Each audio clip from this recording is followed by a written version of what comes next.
Hi everyone, Senator Jason Rarick here at the Capitol, and today I would like to talk to you about an issue that is kind of percolating just under the surface and starting to get some national attention because of the presidential election that's coming up, and that is the national popular vote.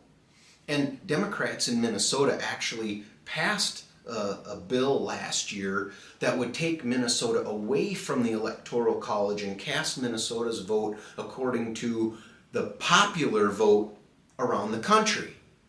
Well, one, when you step back and think about that, we're taking away Minnesota's voice by doing that.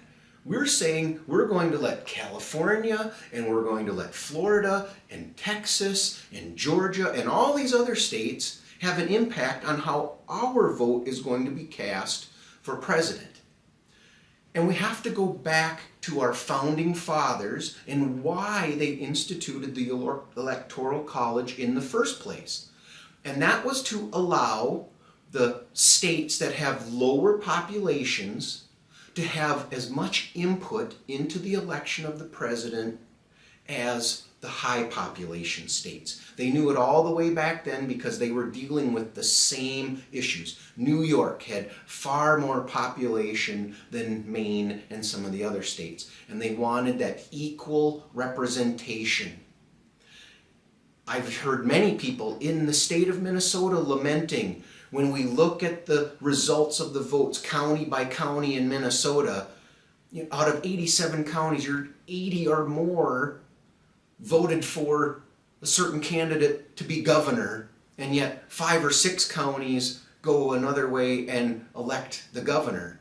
If we had an electoral college system in the state in that regards, we would have a different governor. We would have different statewide office holders. And I hear people lamenting that all the time.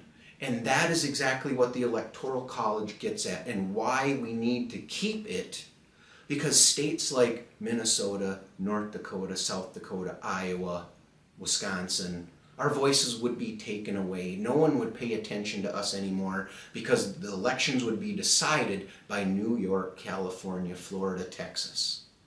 That's the reality.